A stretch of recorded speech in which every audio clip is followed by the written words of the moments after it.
It's a little bit like a DSG model in economics. It's like, yeah, I can't dispute that there is a trade-off, that the pluses and minuses are right. It's just that when you put in all the numbers in there, it becomes very insensitive to your outputs, to your inputs. Like the outputs change a lot depending on your inputs. Mm-hmm. So I haven't read that book by him. And speaking of books, Brian Singer and I, he's now my business partner, he was my boss at the time, we are finalizing a book that really very much criticizes that framework as well and builds on it. Because the way that I started thinking about it, and also both of us really, is when the data actually, the Economist had an article about this a few weeks ago, how there's new research coming out that they don't even find a trade-off.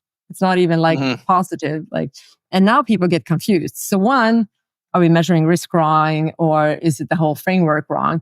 And the way that I'm thinking about it, you mentioned like him talking about it like in the long run kind of thing.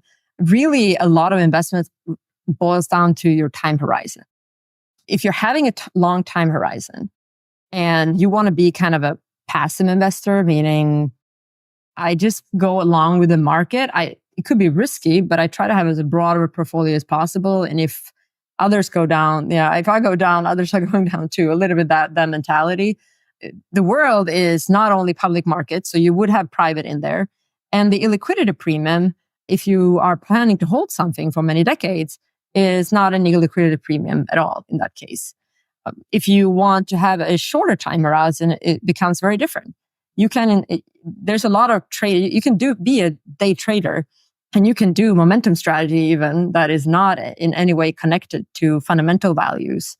It's just a matter of like, what kind of skills and willingness to, what kind of like time horizon do you want to focus on, really? And I think that when we're seeing this, like some researcher picked some data, they picked some time horizon, can't remember which one in this case, and they assume that the trade-off is going to work in each time horizon. They assume that there is certain premium for this kind of uncertainty, this illiquidity, and so on.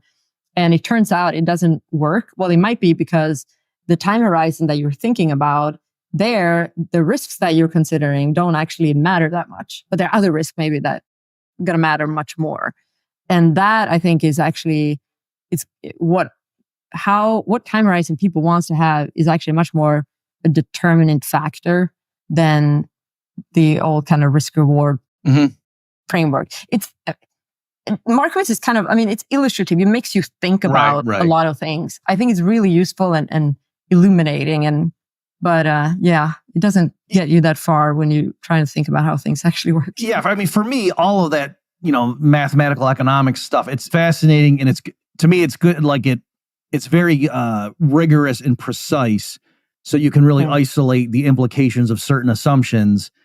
But to me, it's not that, so whatever these models pop out, that's what you should go do. But it's more to say, if I want to think through in my head, what would be the implication of tweaking this variable?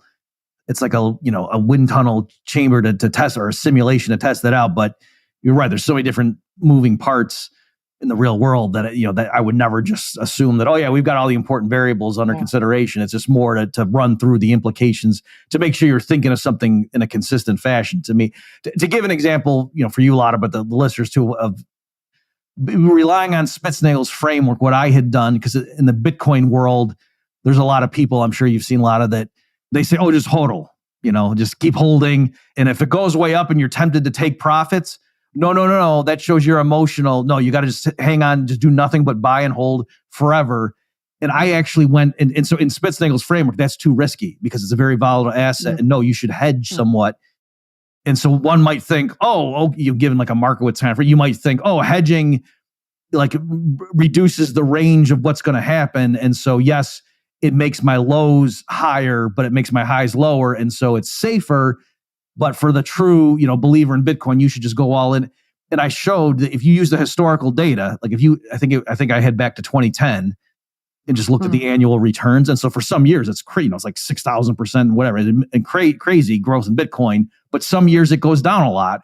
And I think the optimal thing would have been, if you're doing annual rebalancing between Bitcoin and cash, it was like 96% Bitcoin, 4% cash. Right. So don't get me wrong, that's a high allocation Bitcoin, but the point was it wasn't 100%. So even given, from either way, you were going to be, if you had a bunch of money in 2010 and put in Bitcoin, you're going to be a billionaire. But the point was you would have been a bigger billionaire if you actually had a little bit of hedging involved.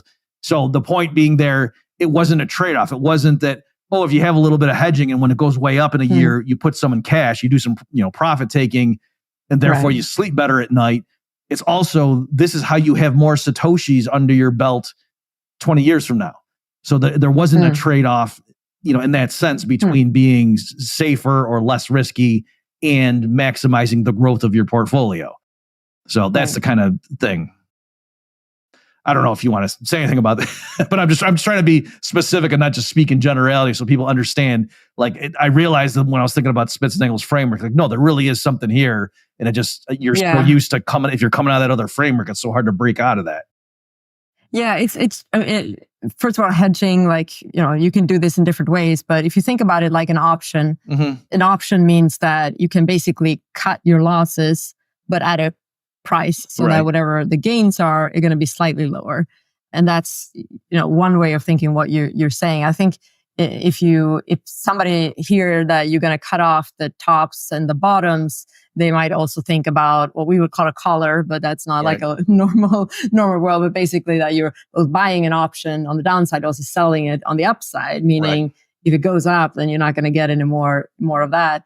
So that's both. It's something that if you hedge all the time, you tend to lose out because it is always quite expensive, which probably Spitznagel in his fund maybe discovered. But yeah, so I mean, it is difficult when you have an asset where people dispute whether it's going to exist at all in the future. Because I mean, with something like Bitcoin, if your time horizon is long, just hold on for dear life. It's not.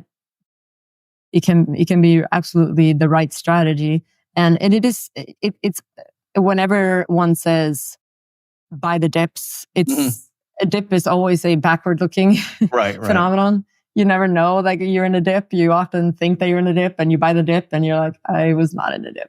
That happens a lot, And it's as investors. I mean, maybe there are some people who believe that I go in here because I can predict the market better than others. But a lot of investment is really about just thinking about long-term asset allocation, what's philosophy you have behind that, where you think kind of makes sense, as opposed to picking the turns of the market. Maybe you could say that Bitcoin has been, at least so far, a very clearly big narrative around it. And therefore you can have a sense of oh my God, there's what Warren Buffett would call blood on the streets. Everybody is pessimistic. Everybody hates it. This is going to be a great time to buy. Those kind of mental and sentiment kind of indicators could sometimes work, but it's more about that than probably reading the chart. Yeah, exactly. Okay. Well, I think we should wrap up there. So besides pointing to your video series, now you actually have a book on special economic zones, right?